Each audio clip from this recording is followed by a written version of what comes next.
আমাদের মুসলমানদের একটা বড় সুখের জায়গা ছিল সাংসারিক জীবন, আমাদের দাম্পত্য ব্যবস্থা এবং পারিবারিক ব্যবস্থাপনা পৃথিবীর যে কোনো সভ্যতার, যে কোনো ধর্মের, যে কোনো কালচারে মানুষের চাইতে আমাদের ভালো ছিল। আলহামদুলিল্লাহ, এখনো পর্যন্ত আমাদের পারিবারিক ব্যবস্থাপনা পৃথিবীর অনেক মানুষের চাইতে ভালো। আমি একটা কথা প্রায় বলি, ইউরোপিয়ানরা, আমেরিকানরা, পৃথিবীর উন্নত দেশগুলো, তারা অবকাঠামোতে, শিক্ষায় তারা অনেক ক্ষেত্রে আমাদের চাইতে শত শত বছর এগিয়ে আছে। কিন্তু একটা বিষয়ে আমরা তাদের চাইতে শত শত বছর এগিয়ে আছি, আর সে বিষয়টা হলো আমাদের দাম্পত্য জীবনে, আমাদের পারিবারিক জীবনে আমরা যতটা ভালো আছি, আমরা যতটা সুখে আছি, ওরা আরো 200-500 বছরেও সে জায়গায় যেতে পারবে বলে কোনো আলামত আপাতত দেখা যায় না, বরং তারা পিছনের দিকে যাচ্ছে। তাদের সোনালী অতীত তারা হারিয়ে এসেছে।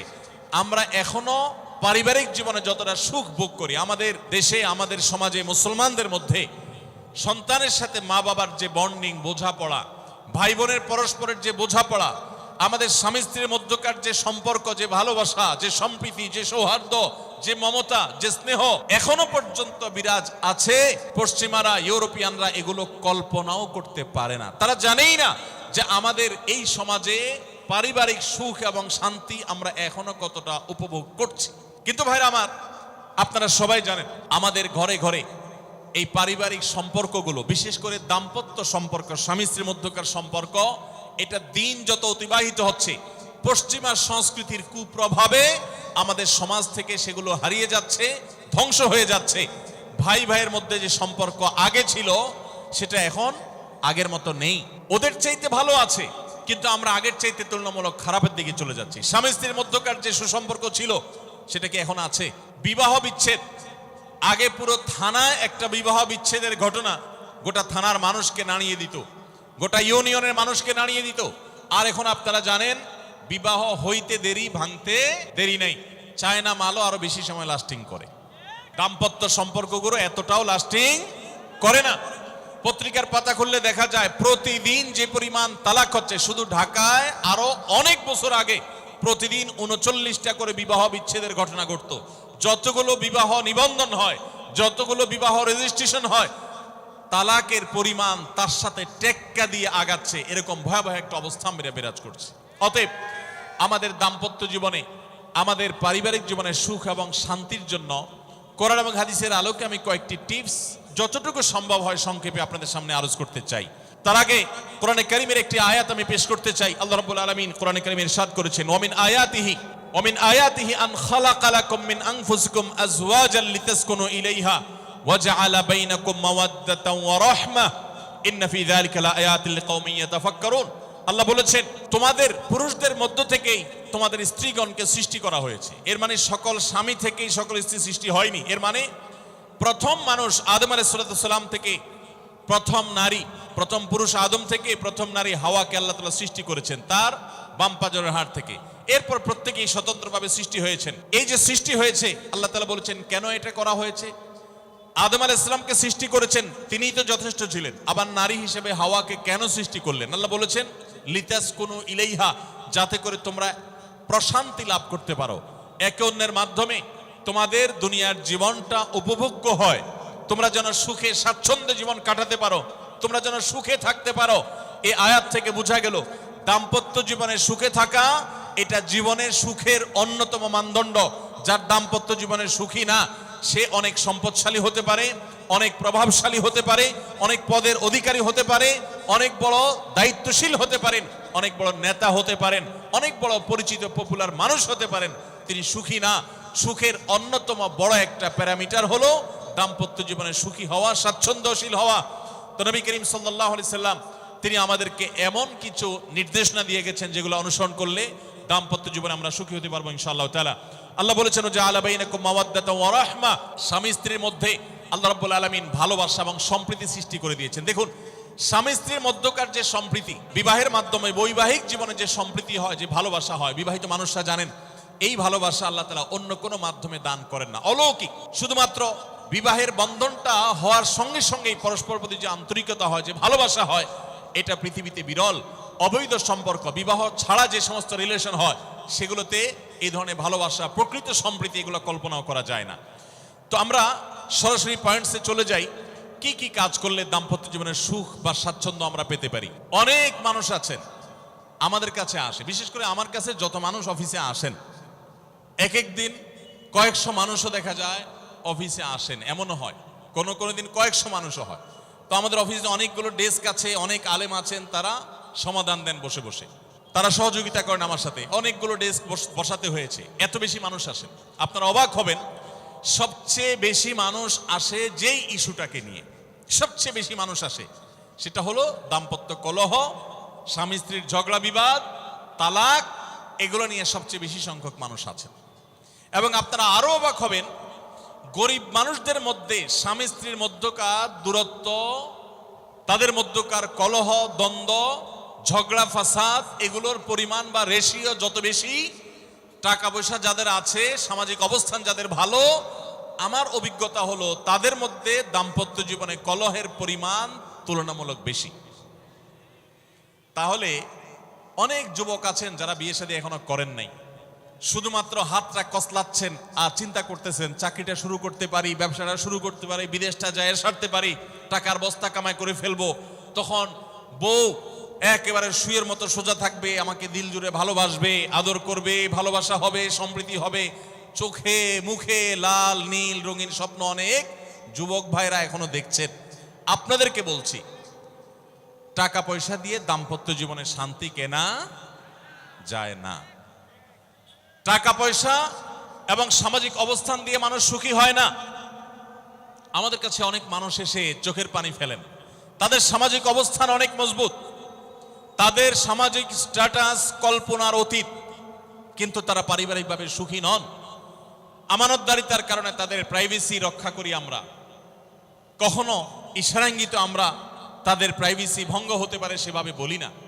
কিন্তু আমরা রেশিওটা আপনাদের সামনে পেশ করছি এজন্য, আপনারা যারা হাত কসলাচ্ছেন, যারা বেকার যুবক আছেন, যারা স্টুডেন্ট আছেন, যারা মনে করছেন যে টাকা পয়সা কামাই করে বস্তাভরি তারপরে আমি বিয়ে শাদী করে ফেললে সুখের সাগরে হাবুডুবু খাবো, আমি এরকম দেশ বিদেশ ঘুরতে থাকবো, এই রঙিন স্বপ্ন যারা দেখছেন তাদেরকে বলছি, বিশ্বাস করুন, সুখের সাথে এই টাকা পয়সা এবং সামাজিক অবস্থানের সম্পর্ক আপনি যতটা আছে মনে করেন বাস্তবে ততটা নাই। তাহলে কিসের সম্পর্ক? আসুন আমরা সেই জায়গায় চলে যাই। নাম্বার 1, সুখী দাম্পত্য জীবনের জন্য পুরুষ এবং নারী উভয়ের জন্য সর্বপ্রথম এবং প্রধান করণীয় হলো আল্লাহ তাআলার কাছে অনেক আগে থেকে দোয়া করতে থাকা, দরখাস্ত সাবমিট করা যে আল্লাহ, আমার পরিবার, আমার স্ত্রী, আমার অনাগত সন্তান সন্ততি যারা আসবে আমার বংশে, আমার ঘরে, আমার সংসারে, আমার পরিবারে, আল্লাহ আপনি তাদেরকে নেককার, তাদেরকে মুত্তাকিদের ইমাম এবং তাদেরকে এমন মানুষ বানিয়ে দেন যেন তারা চক্ষু শীতলকারী হয়। আপনাদেরকে একটা দোয়া শিখাতে চাই, অনেকে হয়তো জানেন, সূরা ফুরকানের ৭৪ নম্বর আয়াত। সূরার নাম কি বলেছি? ফুরকান। আয়াত নম্বর কত বলেছি? ৭৪। আমার বুঝ জ্ঞান হইছে থেকে নিয়ে ছাত্র জীবনে যখন আমি অনেক ছোট ছিলাম, এই দোয়া যেদিন আমি পড়েছি কোরআনে, ওই দিন থেকে আজও পর্যন্ত আমার মনে হয় না আমার জীবনে 2 মিনিটের কোনো দোয়াও যদি হয়, 1 মিনিটের দোয়াও যদি হয়, মুহূর্তের দোয়াও যদি হয়, আমি এই দোয়াটা কখনো মিস করি বলে, জ্ঞাতসারে মিস করি বলে আমার মনে পড়ে না। ছাত্র জীবন থেকে শুরু করেছি, আজও পড়ে যাচ্ছি। আলহামদুলিল্লাহ, আল্লাহর কাছে শুকরিয়া আদায় করে আপনাদেরকে বলতে পারি, এই দোয়ার সুফল আমি নিজের চোখে দেখেছি, আমি নিজে ভোগ করছি। এজন্য আপনাদেরকে আমি বলতে চাই, বিবাহিত হন কিংবা অবিবাহিত হন, আপনার দাম্পত্য জীবনের সুখের জন্য সর্বপ্রথম এবং প্রধান করণীয় হলো এই দোয়া।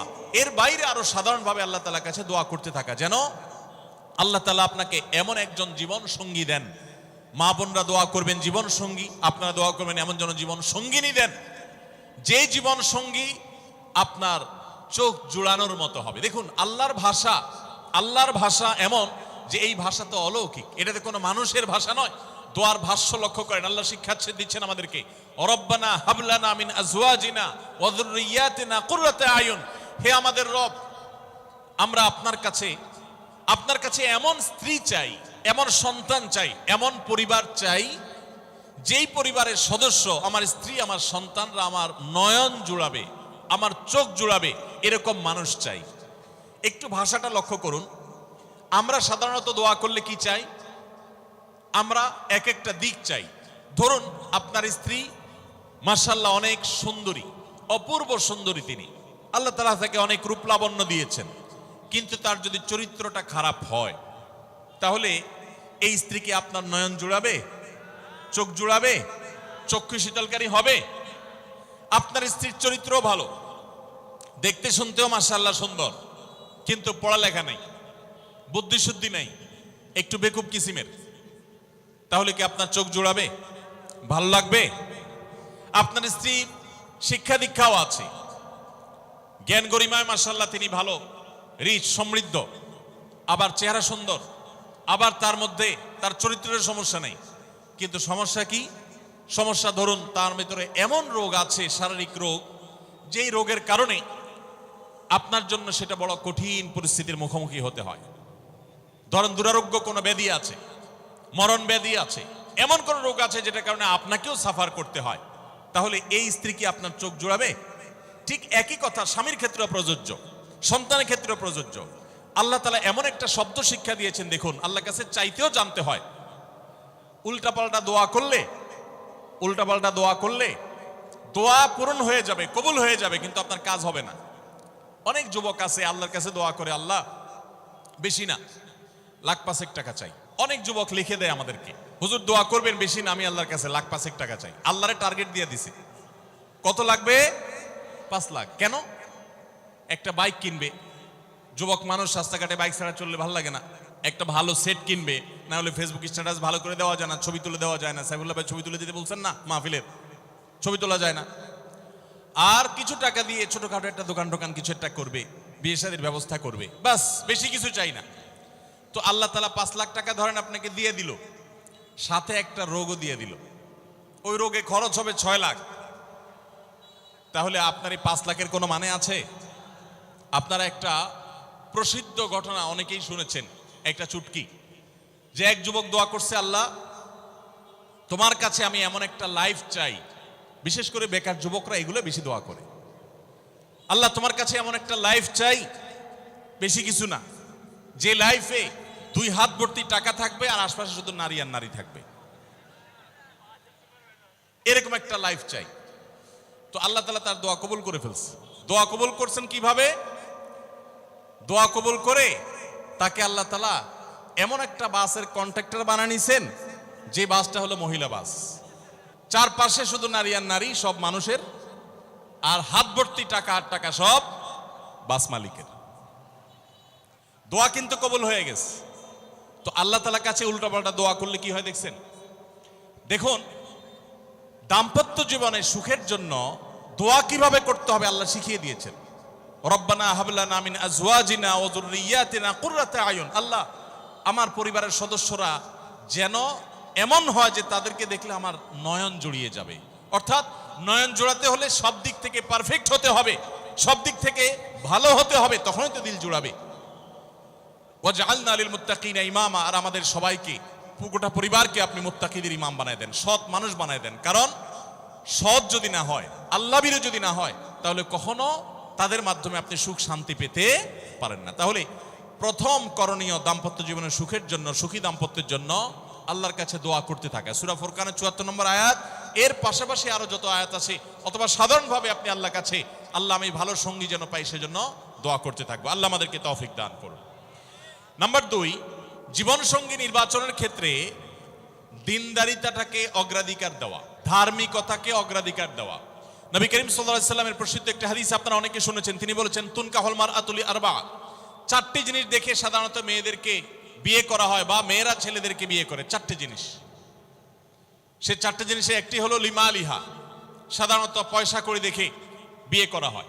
অনেক ছেলে ফেলে আছে দেখবেন, ছেলে ফেলে কি মুরব্বীরাও আছেন অনেকে, যে ছেলে বিয়ে করার জন্য পয়সাওয়ালা বাপের মেয়ে খোঁজে, আছে না নেই? পয়সাওয়ালা বাপের মেয়ে খোঁজে। কত যুবক যে এই পর্যন্ত চিরকুট লিখে পাঠিয়েছে আমাদের কাছে, যে হুজুর বেকারের জন্য কেউ মেয়ে বিয়ে দিতে চায় না, আবার অনেকে লিখে পাঠিয়েছে, হুজুর সরকারি চাকরি ছাড়া মেয়ের বাবারা মেয়ে দিতে চায় না। আছে না এই সমস্যা?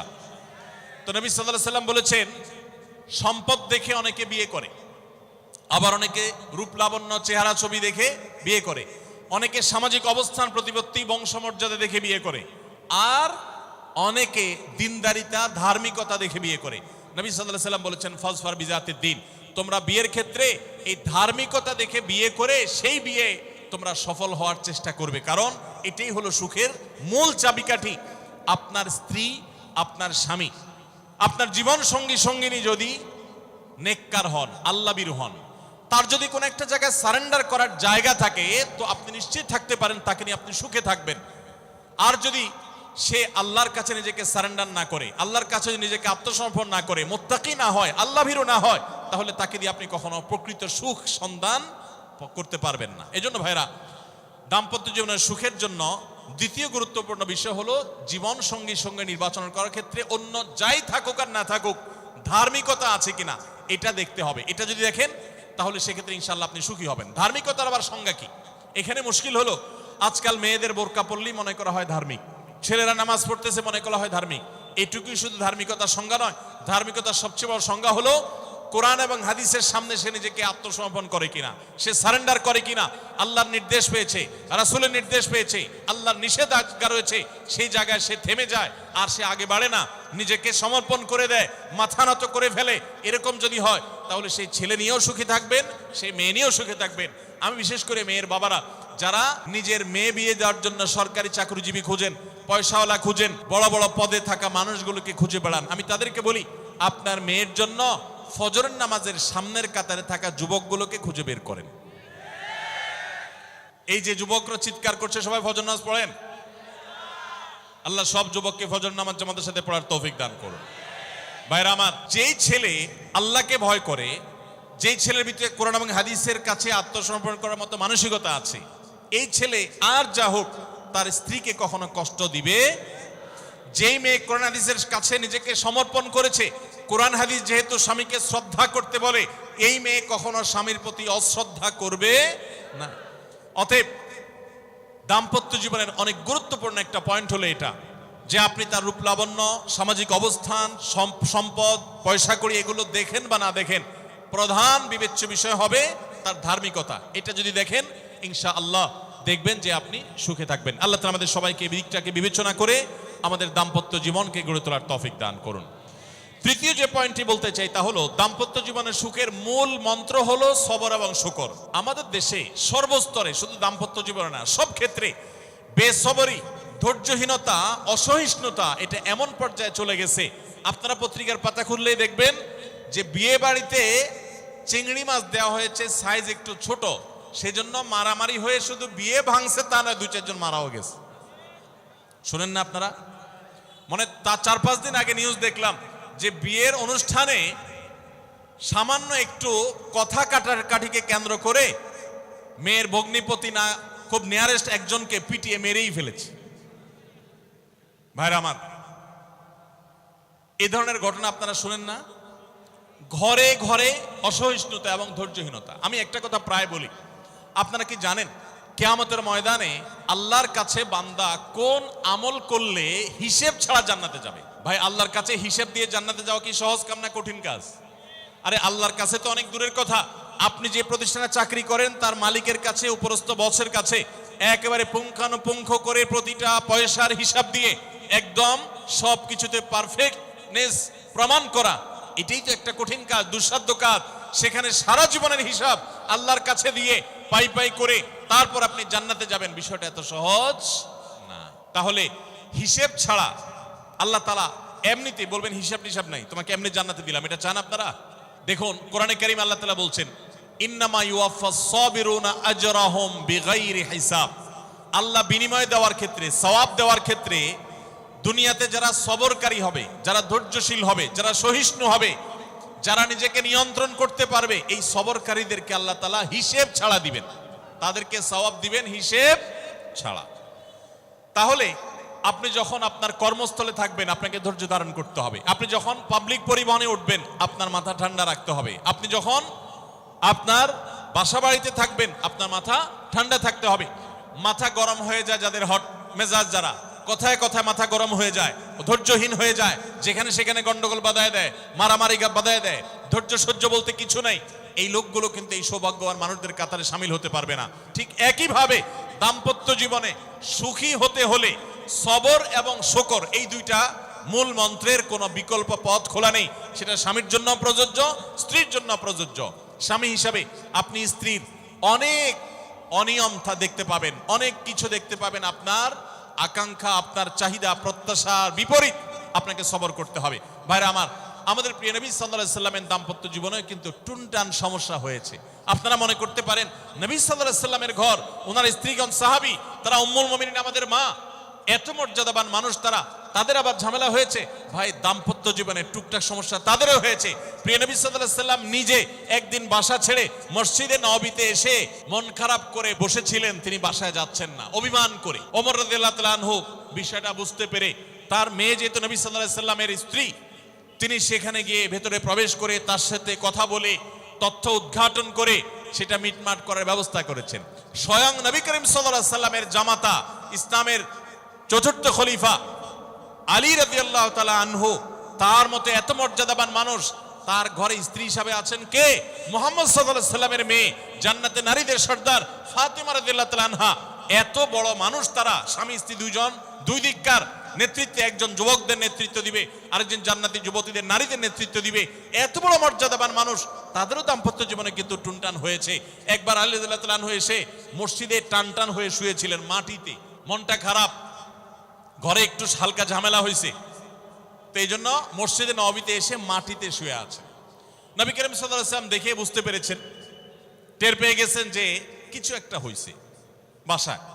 তখন তিনি জামাইকে ডেকে বললেন, কুমিয়া আবা তুরাব, এ মাটির বাপ, মাটিতে শুয়ে আছেন, এজন্য রসিকতা করে বললেন, এ মাটির বাপ, উঠো, দাঁড়াও দেখি কি হয়েছে বলো। ভাইরা আমার, দাম্পত্য জীবনে টুকটাক সমস্যা হবেই হবে। যারা বিয়ে করেন নাই আগে থেকে প্রস্তুত থাকেন, বুকে পিঠে ছালার বস্তা সব বেঁধে রেডি থাকেন। বিশেষ করে সময় যেভাবে গড়াচ্ছে, তাতে করে সামনে থেকে হেলমেট পরেও যাওয়া লাগতে পারে। শুধু যাওয়া না, বাসায় ঢোকার সময় বাইক থেকে নামার পর হেলমেটটা আগে খুলবেন না, আগে যা বুঝবেন পরিস্থিতি কি, তারপর হেলমেট খুলবেন। দাম্পত্য জীবনে টুকটাক সমস্যা হবেই, এটা প্রত্যাশিত। মনে রাখবেন, এই জিনিসটা যদি আপনি আগে থেকে মাথায় রাখেন, তাহলে আপনার কষ্ট অনেকখানি দূর হয়ে যাবে। আমরা অনেকে আকাশ থেকে নেমে পড়ি, কি বলে, এত বড় সাহস, এই কথা বলতে পারে কেন? ভাই আশ্চর্য হচ্ছেন কেন? এর চেয়ে বেশি কথা বলতে পারে, মাথা বাড়ি মারছে, আরে ভাই ছুরি মারে নাই যে শুকর আদায় করে, বুঝেন নাই কথা? একই কথা বোনদের জন্য প্রযোজ্য। আমার মা বোন যারা শুনছেন তাদেরকেও বলছি, আপনার স্বামীর একটা কথা শুনে আপনি আকাশ থেকে নেমে পড়ছেন, আকাশ ভেঙে পড়ছে মাথার উপরে, কি এটা বললো সে, আপনি ডিপ্রেসড হয়ে যাচ্ছেন। আরে বোন, ডিপ্রেসড হচ্ছেন কেন? এটা কেন? আরো শক্ত কথা আপনাকে বলতে পারে, এটা আপনি মাথায় রাখেন। কারণ দিন শেষে তিনি মানুষ, তার ভুল হতে পারে, একটা সময় তিনি তার ভুল বুঝতে পারেন।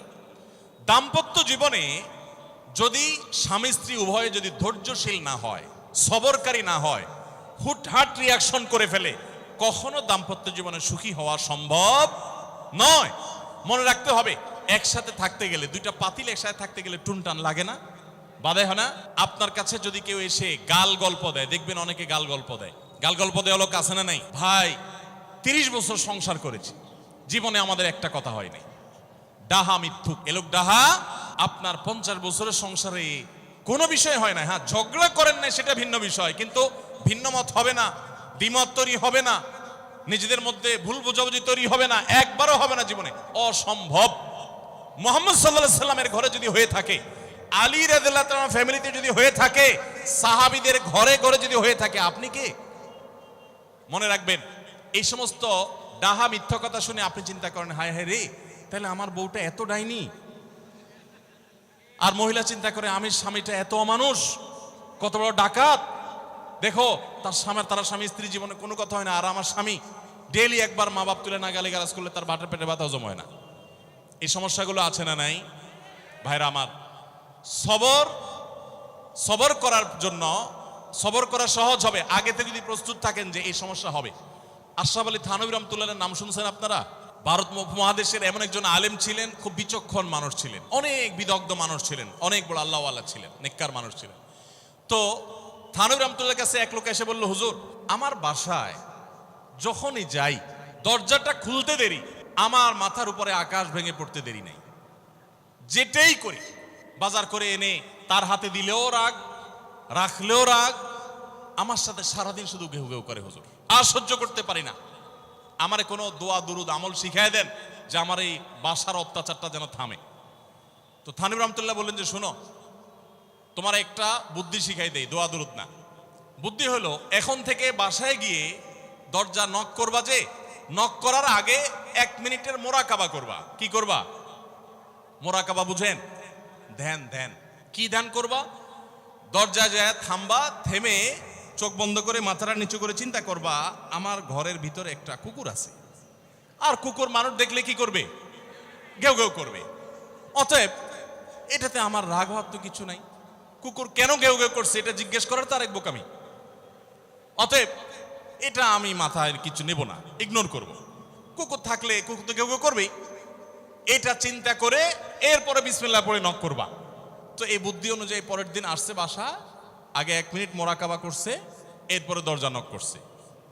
যথারীতি দরজা খোলার পরেই শুরু হয়ে গেছে যুদ্ধ, ইউক্রেন রাশিয়া। যুদ্ধ শুরু হয়ে যাওয়ার পর এই লোক অন্যান্য দিন সেও টুকটাক রিয়াকশন করে, হাতাহাতি বকাবকি, দুই পক্ষ থেকে টুকটাক হামলা পাল্টা হামলা হইতো। কিন্তু আজকে সেই লোকটা আর হামলা টামলা তার করা দূরের কথা, উল্টা সে মিটমিট করে হাসতেছে এবং একটা পর্যায়ে আর নিয়ন্ত্রণ করতে না পারে ফিক করে হাসেই দিচ্ছে।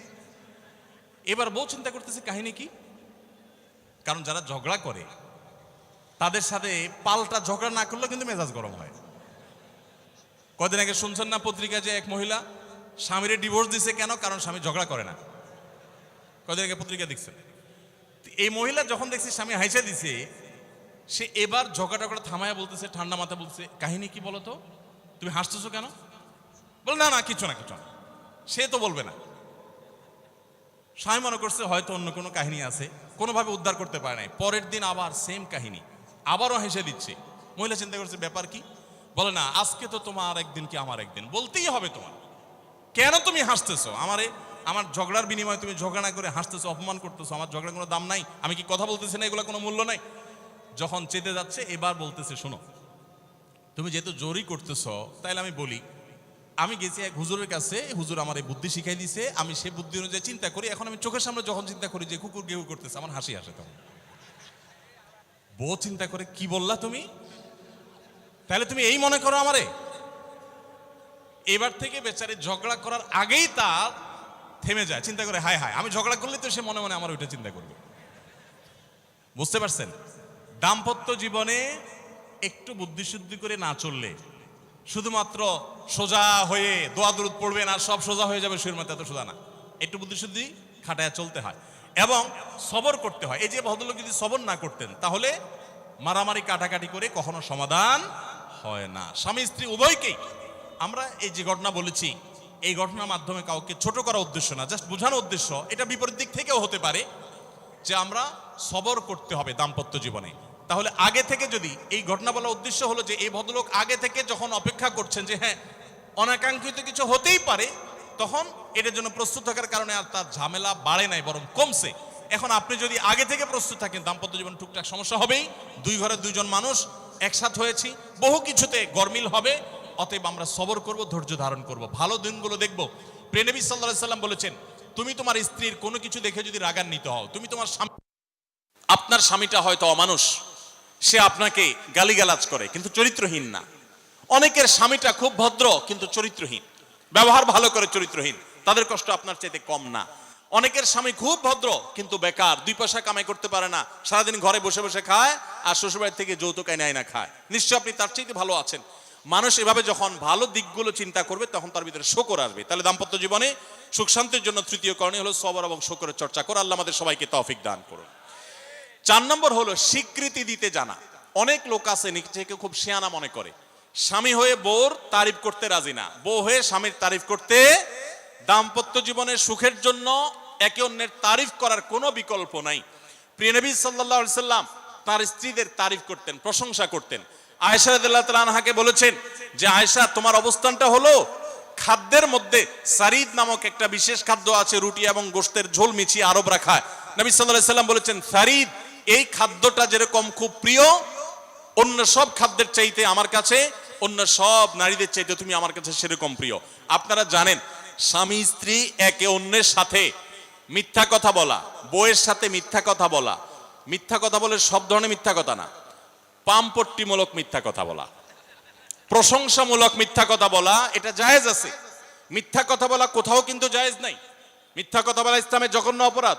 কিন্তু স্বামী স্ত্রী পরস্পরের সাথে প্রশংসামূলক, যেটাকে সহজ বাংলায় পামপট্টি বললাম, এই পামপট্টিমূলক বা প্রশংসামূলক মিথ্যা কথা বলা জায়েজ আছে। কিরকম?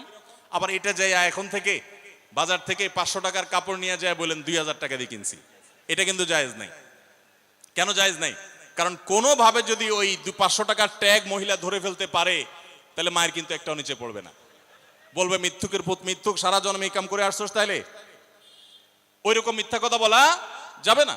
আমার পরিচিত এক লোক আছে, সরকারি একজন কর্মকর্তা বড়, উনি বলেন যে মহিলাদেরকে বাজার করে খুশি করার মতো কঠিন কাজ আরেকটা খুব কম আছে। যারা সংসার করেন তারা জানেন। কারণ আমি একটা কথা প্রায় বলি, দুনিয়াতে বহু বুদ্ধিমান মানুষ আছে, বহু চালাক মানুষ আছে, কিন্তু একটাও চালাক বা বুদ্ধিমান স্বামী আছে বলে আমার মনে হয় না পৃথিবীতে। বুঝা ঠিক বলছেন? বহু চালাক বুদ্ধিমান মানুষ দুনিয়াতে আছে, কিন্তু কোন চালাক বা বুদ্ধিমান স্বামী দুনিয়াতে। তার মানে কি? প্রত্যেকটা বউয়ের কাছে তার স্বামীটা হলো আস্ত বেকুব। যত বড় শিক্ষিত হোক, যত বড় রাজনীতিবিদ হোক, যত বড় মাথাওয়ালা হোক, যত বড় শেয়ানা হোক, যত বড় ব্যবসায়ী হোক, বউয়ের কাছে বউগুলা, সব বউরা, মহিলারা মনে করে কি এই বেটা বেকুব ম্যাক্সিমাম ক্ষেত্রে। এটার ভিতরে আলাদা একটা আনন্দ আছে। বউয়ের কাছে বেশি শেয়ানা সাজার ভিতরে বেশি আনন্দ নাই। পরিবারের কাছে বেশি শেয়ানামি করতে হয় না, সেখানে বোকা সাজার ভিতরে একটা আনন্দ আছে। যাই হোক, বাজারের কথা বলছিলাম যে বাজার করে মহিলাদের খুশি করা খুব কঠিন। আপনি গোশত কিনেন, মাছ কিনেন, যাই কিনেন, তারা খুব কমই সন্তুষ্ট থাকে বেশিরভাগ ক্ষেত্রে। সব মেয়েদের কথা বলছি না। কেন সন্তুষ্ট থাকে না? কারণ তারা আশা করে আরো কম দামে কিনবেন, আরো কম দামে কিনবেন। আপনি জিতে গেলে তারা খুশি, হেরে গেলে আপনারা বকা দিবে সে। তো এক সরকারি কর্মকর্তা, বড় কর্মকর্তা, আমাকে বলতেছিলেন যে দেখেন, আমি সারা জীবন বাজার করি আর বইয়ের বকা শুনি। আমি চলে যাওয়ার পর আমার অফিসের একজন কেরানি আছে, তাকে দায়িত্ব দিছি বাজার টাজার করার জন্য। এই লোক বাজার করার পর আমার বউ বিরাট খুশি, বলে যে তার নাম ধরে বলতেছে, অমুক বাজার করলে প্রতিদিন ঠিক মতো বাজার করে, দাম দোস্ত ঠিকঠাক থাকে, মাপজোপ সব ঠিকঠাক থাকে, তোমারে প্রতিদিন ধরায় দেয় দোকানদার, কমায় দেয়। 2 কেজির গোশত আমার কাছে মনে হয় 1.5 কেজি দিছে, ওজন কম দিছে মনে হয়, নজরে উঠে না। তো লোকটা বলেছে আমার খুব সন্দেহ হলো, একই দোকান থেকে আমিও আনি, সেও আনে, আর আমার তো ঠকানোর কথা না, পরিচিত দোকানদার। তাহলে মহিলা এই কথা বললো, তার ব্যাপারে কাহিনীটা কি? তারা ডেকে বলছে, বলো তো কাহিনী কি, সিক্রেটটা কি? তো লোকটা বলতেছে যে স্যার, সত্য বলতে কি, আমি গোশত 3 কেজি কিনলে ম্যাডামকে বলতাম 2 কেজি, 1000 টাকা কিনলে ম্যাডামরে বলতাম 500 টাকা। টাকা তো আপনি দিবেন, আপনার সাথে বোঝাপড়া হবে, কিন্তু আমি জানি বাসায় এটা বললে বউরা খুশি থাকে। তো এই জন্য আমি একটু কমায় কমায় বলি দাম, আর জিনিস কমায় কমায় বলি। তখন সে প্রতিদিন 2 কেজি মাংস যেটা দেখে আপনি আনেন, আজকে দেখে যে সে 1 কেজি মাংস ওই পরিমাণ, তখন সে তো খুশি হবেই স্যার। তখন ওই লোকটা বলতেছে দেখেন, সে এইটা করে আমার গোটা সংসারে আগুন ধরায় দিস। তো এইভাবে মিথ্যা কথা বলা কিন্তু জায়েজ নাই। কোন মিথ্যা কথা বলা জায়েজ আছে? ধরেন আপনি আপনার বউরে বললেন, দেখো তুমি চাঁদের চাইতেও সুন্দর। কিসের চাইতে সুন্দর? ভাই চাঁদের চাইতে উজ্জ্বল মানুষ হয় সম্ভব? ডাহা মিথ্যা কথা না? কিন্তু এই মিথ্যা কথা বলা কি আছে? জায়েজ আছে। সৌদি আরবের একজন আলেম, ডক্টর আয়েজ আল কারনি, মুসলিম বিশ্বের সবচেয়ে জনপ্রিয় আলেমদের মধ্যে একজন। ওনার একটা বক্তব্য আমি শুনেছি, অত্যন্ত চমৎকার কথা বলেন এবং দারুণ দারুণ টিপস দিয়ে থাকেন। উনি বলেন যে একটা ইউনিভার্সিটি প্রোগ্রামে স্টুডেন্টদের সামনে উনি বলছিলেন যে আমি একবার একটা আইডিয়া দিয়েছি দাম্পত্য জীবনের সুখ শান্তির জন্য। বলেন যে এটা ইমপ্লিমেন্ট করে অনেকেই সুফল পেয়েছেন, আমাকে ব্যক্তিগতভাবে জানিয়েছেন। টিপসটা কি? টিপসটা হলো, উনি বললেন যে বাসায় ঢুকে মাঝে মধ্যে, সবসময় করলে আবার মাইর খাবেন, যখন দেখবেন বউয়ের মুড টুট ভালো আছে, বাসায় ঢুকে আস্তে করে লাইটের সুইচটা অফ করে দিবেন। তখন বলবে কি ব্যাপার, লাইট বন্ধ করলা কেন? তখন বলবেন যে দেখো বাসায় আসলে তোমার চেহারার উজ্জ্বলতা থাকলে আর এই লাইটের দরকার হয় না। মহিলা ধরে ফেলবে যে আপনি পাম্পটি দিচ্ছেন, বাতাস দিচ্ছেন, কিন্তু পাম্প যাকে দেন সে যতই বুঝুক না কেন কিছু না কিছু কাজ হয়, কিছু না কিছু। একেবারে শতভাগ যদি বুঝে কাউকে প্রশংসা করছেন, সে বুঝে, তারপরও সে একটু খুশি হয়, ভালো লাগে। তো উনি বললেন যে শরবত বানায় আনছে বউয়ে, তখন বলবেন যে দেখো চিনি দিও না, চিনি দিও না।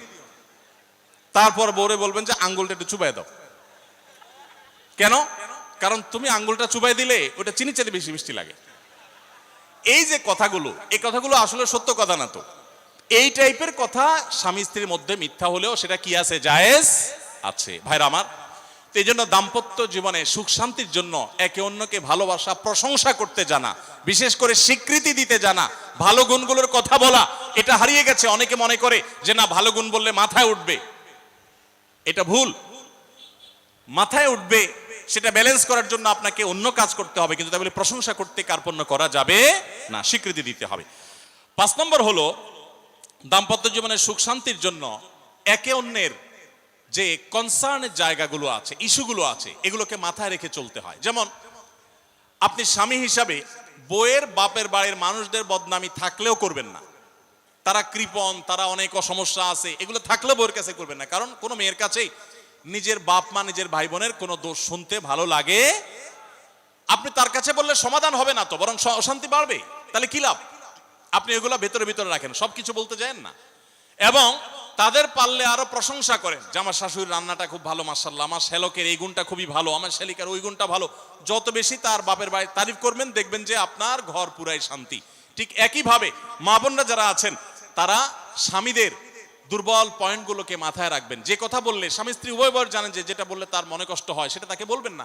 অনেক মহিলা আছে বাহিরের রান্নার তারিফ শুনলে তার মাথা নষ্ট হয়ে যায়, আছে না নাই? যে ঘরে এসে বাহিরের রান্নার তারিফ শুনতে চাই না। তাহলে বাহিরের রান্না ভালো হইলেও এগুলোকে ভালো বলবেন না, চুপচাপ থাকবেন, মিথ্যা বলার দরকার নেই। তাহলে এই বিষয়গুলো মাথায় রেখে চলা, যে কি বললে তার কষ্ট হয়, ইনশাআল্লাহ এতে দাম্পত্য জীবনে সুখ শান্তি হবে। এর পাশাপাশি 6 নম্বর হলো সময় দেওয়া। আজকাল দাম্পত্য জীবনের সবচেয়ে বড় সমস্যা হলো, তরুণ বন্ধুরা ভালো করে শুনে রাখেন, বিয়ে যারা করবেন ভবিষ্যতে আরো ভালো করে শুনে রাখেন, এই মোবাইল ফোন আমাদের দাম্পত্য জীবনকে ধ্বংস করার অন্যতম কারণ। অতএব আল্লাহর ওয়াস্তে মোবাইলগুলোকে নিয়ন্ত্রণ করেন, মোবাইলগুলোকে নিয়ন্ত্রণ করেন। বাসায় ঢোকার আগে মোবাইলের গলা চেপে বন্ধ করেন, এরোপ্লেন মুড করেন। ফ্যামিলিকে একান্তে কিছু সময় দেন। সারাক্ষণ খাচ্ছেন মোবাইল টিপতে টিপতে, ওই যে কৌতুক আছে না, যে মোবাইল টিপতে টিপতে খাচ্ছে, খায়া ডাইল মনে করে পানি ঢেলে নিছে পাতে। খাওয়ার সময় এবার চিন্তা করতে বলতেছে যে কি দিয়ে রান্না করছো, লবণ দাও না ডাইলে, আসলে ঢেলে নিছে কি? পানি।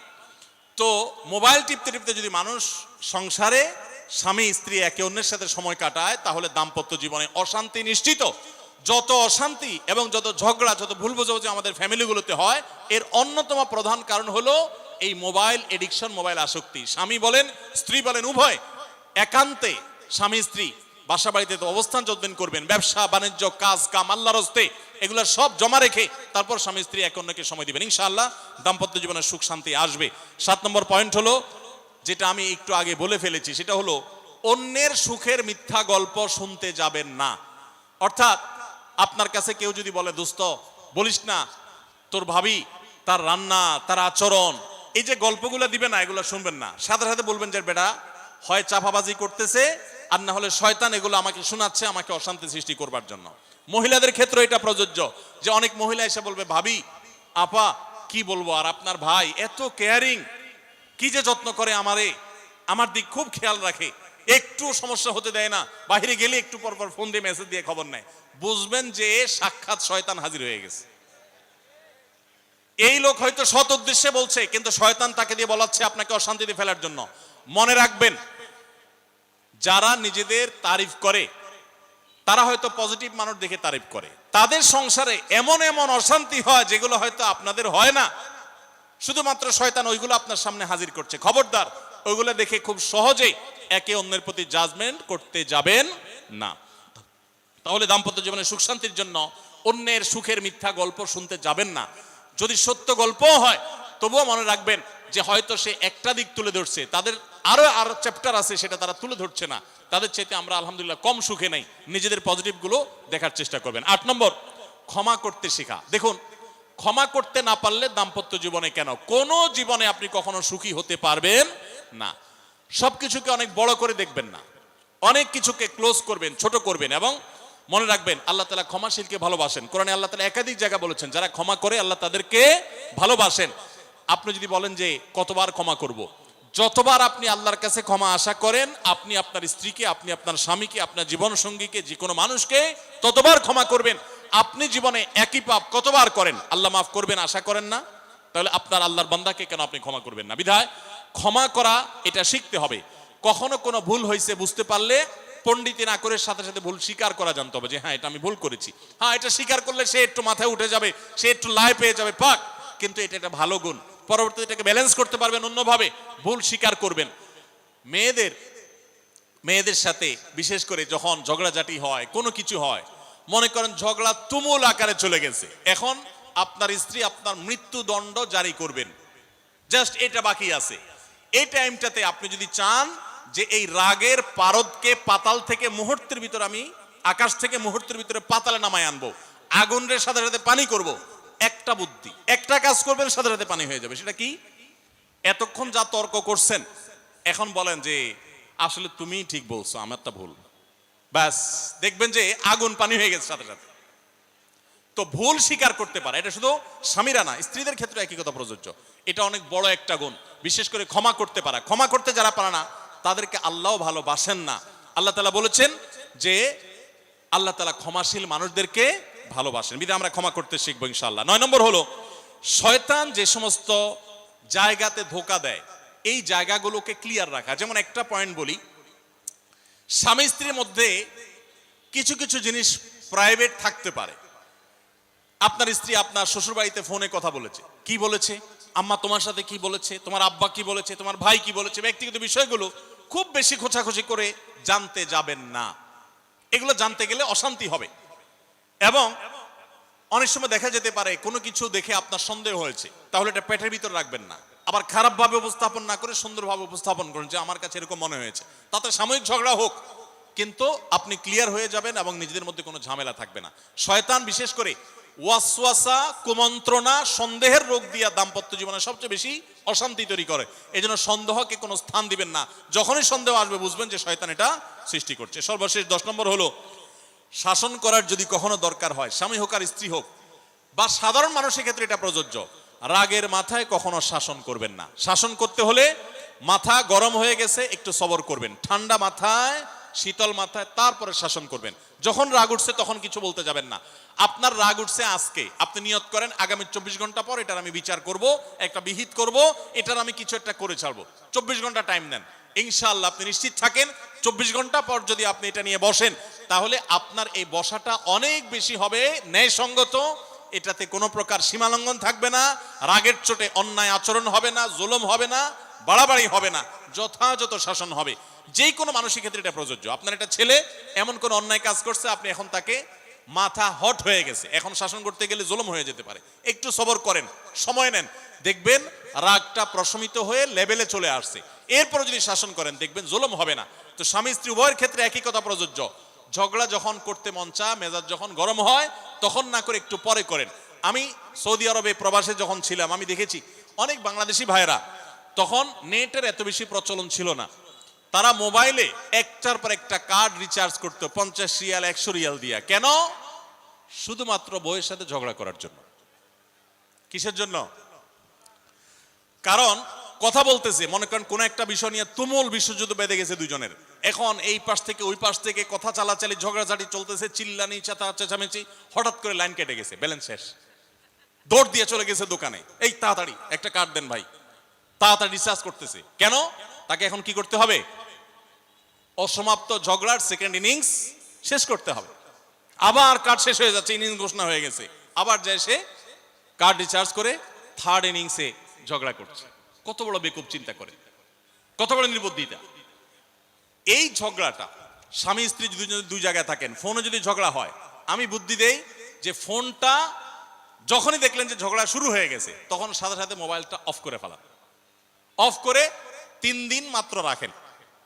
অন্য একটা নাম্বার বাটন ফোন দিয়ে আপাতত অফিসের কাজ কাম ছাড়েন, আর বউয়ের সাথে যোগাযোগের নাম্বারটা 3 দিনের জন্য বন্ধ রাখেন। 3 দিন পরে মোবাইলটা আস্তে করে ওপেন করেন। এবার নিয়তি করেন যে ঝগড়া এটাই হবে। বউরে বলবেন, দেখো তোমার সাথে ঝগড়া এখানে এই পর্যন্ত থামতেছে, আমরা এখান থেকে আবার শুরু করবো ইনশাল্লাহ 3 দিন পর। 3 দিনের বিরতি দিচ্ছি, যুদ্ধবিরতি।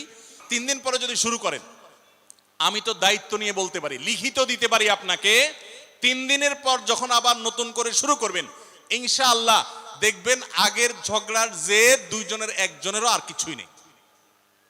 এখন বউরে যদি বলেন 3 দিন পরে ফোন দিয়া বলেন, হ্যাঁ বলো তুমি জানি কি বলতেছিলা, দেখবেন যে আর কথা খুঁজে পায় না। আর আপনিও যদি বলেন যে হ্যাঁ আমি জানি কি বলতেছিলাম, দেখবেন এখন ঝগড়া করে জুত পাবেন না, গিয়ার একেবারে নরমালে চলে আসছে। এই জন্য ভাইরা, রাগ যখন হয় ওই টাইমটাতে ঝগড়াঝাটি করতে হয় না।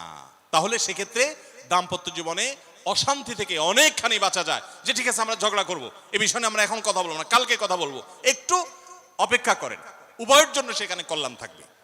আল্লাহ তাআলা আমাদের সবাইকে এসব বিষয়গুলোকে দেখে মেনে চলার তৌফিক দান করুন। আমি আবারও বলছি এই 10টা পয়েন্ট। নাম্বার 1, দাম্পত্য জীবনের সুখ শান্তির জন্য আল্লাহ তাআলার কাছে অনবরত সূরা ফুরকানের 74 নম্বর আয়াতে যে দোয়াটা আছে, রব্বানা হাব লানা মিন আজওয়াজিনা ওয়া যুররিয়াতিনা কুররাতা আয়ুন ওয়াজআলনা লিল মুত্তাকিনা ইমামা, এই দোয়া এছাড়া সাধারণভাবে আল্লাহর কাছে দোয়া করতে থাকে, আল্লাহ জীবনে যেন সঙ্গী হিসেবে যাকে পাবো সে যেন আল্লাহ ভীরু হয়, মুত্তাকি হয়, ভালো মানুষ হয়। এরপরও যদি খারাপ মানুষ পড়ে যায় তো মনে রাখবেন ফেরাউনকে আল্লাহ তাআলা আসিয়ার মতো নেককার মানুষ দিয়েছেন, আসিয়ার মতো নেককার মানুষের কাছে ফেরাউনের মতো অত্যাচারী স্বামী দিয়েছেন। আবার আল্লাহ তাআলা নূহ আলাইহিস সালামের মতো মানুষকে, লূত আলাইহিস সালামের মতো মানুষকে তাদের অবাধ্য এবং আল্লাহর প্রতি ঈমান আনে নাই এমন নারী, এমন স্ত্রী দিয়েছেন। অতএব পরীক্ষা হিসাবে নেবেন, কিন্তু দোয়া করতে থাকবেন। নাম্বার 1 হলো দোয়া করতে থাকা। 2 নম্বর হলো জীবন সঙ্গী নির্বাচনের ক্ষেত্রে ধার্মিকতাকে সবকিছুর উপরে প্রাধান্য দিবেন। ধার্মিকতা থাকলে বাকি সবকিছুতে কম্প্রোমাইজ করবেন, এক্ষেত্রে কম্প্রোমাইজ করবেন না। অনেকে বলে, মেয়ে যদি বলে না ধার্মিক ছেলে ছাড়া আমি বিয়ে বসবো না, তো বাপ মা বা অন্য অনেকে বুঝায় যে না তুমি একটু কম্প্রোমাইজ করো, ছেলেকে পরে নামাজি বানাই নিও, ছেলের টাকা পয়সা আছে এটা ঠিক রাখো, নামাজি পরে বানাই নিও। সব সময় রেডিমেড পাইলে আপনি আর বানাতে যাবেন কেন? আগে দিনদারিতা দেখবেন, টাকা পয়সাওয়ালা বানাই নেওয়া যাবে, অন্য কিছু বানাই নেওয়া যাবে, কিন্তু দিনদারিতা সবকিছুর উপরে যেন থাকে। 3 নম্বর হলো সবর এবং শুকর। স্বামী স্ত্রী উভয়কে এটা যদি চূড়ান্তভাবে অবলম্বন না করে দাম্পত্য জীবনে শান্তি সম্ভব না। 4 নম্বর হলো একে অন্যের ভালো কাজগুলো স্বীকৃতি দিতে জানতে হবে এবং প্রশংসা করতে জানতে হবে। এটা অনেক বড় একটা গুণ স্বামী স্ত্রীর, পরস্পরের প্রশংসা করতে পারা। এবং প্রশংসা করাটা একটা ভালো গুণ স্বামী স্ত্রীর। প্রশংসা করতে গিয়ে মিথ্যা বললে, বাড়িয়ে বললেও সেটা গুনাহ হবে না, স্বামী স্ত্রীর ক্ষেত্রে শুধুমাত্র এটা স্পেশাল।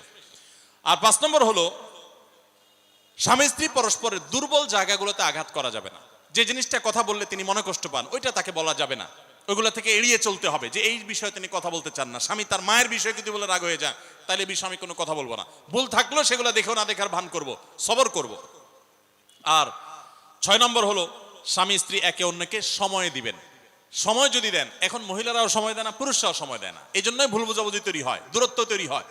এখন ভালোবাসা আদান প্রদান করার জন্য SMS, হোয়াটসঅ্যাপ, মেসেঞ্জার, বিভিন্ন রকমের যোগাযোগের মাধ্যম আছে, ফোন আছে, ভিডিও কল আছে। এত মাধ্যম থাকা সত্ত্বেও ভালোবাসা কম। এর অন্যতম কারণ হলো যে সবকিছু এখন অনলাইন করে ফেলছি আমরা, একান্তে একে অন্যকে আমরা সময় দেই না। সময় দেওয়াটা হলো একটা বড় কাজ। 7 নম্বর হলো অন্যের সুখ শান্তিতে আছে, তাদের ঝগড়াঝাটি হয় না, তারা একে অন্যের প্রতি খুব কেয়ারি। এই সমস্ত গল্প শুনে, মিথ্যা গল্প কিংবা সত্য গল্প শুনে প্রতারিত হতে যাবেন না। মনে রাখবেন আপনি তার চাইতে অনেক দিক থেকে সুখে আছেন, সেটা হয়তো আপনার মাথায় আসছেন, আপনি খুঁজে বের করেন, নিশ্চয়ই অনেক সুখের পয়েন্ট আল্লাহ আপনাকে দিয়ে রেখেছেন। আর 8 নম্বর হলো একে অন্যকে ক্ষমা করতে জানতে হবে, কোনো কিছু ভুল হলে স্বীকার করতে জানতে হবে। 9 নম্বর হলো একে অন্যের প্রতি সংশয় করা, সন্দেহ করা, রোগ থেকে বেঁচে থাকতে হবে। সন্দেহ করা খুবই খারাপ জিনিস এবং সন্দেহের সূত্র তৈরি হতে পারে, সেই পথগুলো বন্ধ করে ফেলতে হবে। আর 10 নম্বর হলো যদি একে অন্যের কোনো ভুল সংশোধন করতেও হয়, রাগের মাথায় সেটা করা যাবে না, বরং ঠান্ডা মাথায় করতে হবে। ঠান্ডা মাথায় যখন একটু ফ্রেশ হবেন, নরমাল হবেন, তারপরে করতে হবে ইনশাআল্লাহ, তাহলে ব্যালেন্স হবে এবং জুলুম হবে না। আল্লাহ তাআলা আমাদের সবাইকে সুখী দাম্পত্য জীবন নসিব করুন, বলুন আমিন। আমাদের দাম্পত্য জীবনের সুখ শান্তির উপরে আমাদের জান্নাত অনেকখানি নির্ভর, আমাদের জাহান্নাম থেকে মুক্তি অনেকখানি নির্ভর। কারণ দিনদার জীবন সঙ্গী সঙ্গিনী না হলে, জীবন সঙ্গী সঙ্গিনী মুত্তাকি না হলে জান্নাতের পথের যাত্রাটা অনেক কঠিন হয়ে যায়। এজন্য পরস্পরের জন্য দোয়াও করতে থাকবো, চেষ্টাও করতে থাকবো। আল্লাহ তাআলা আমাদের সবাইকে সেই তৌফিক দান করুন। জাযাকুমুল্লাহ খাইরা ওয়া আখিরু দাওয়ানা আলহামদুলিল্লাহি রাব্বিল আলামিন। আসুন্নাহ ফাউন্ডেশন, উম্মার স্বার্থে সুন্নাহর সাথে।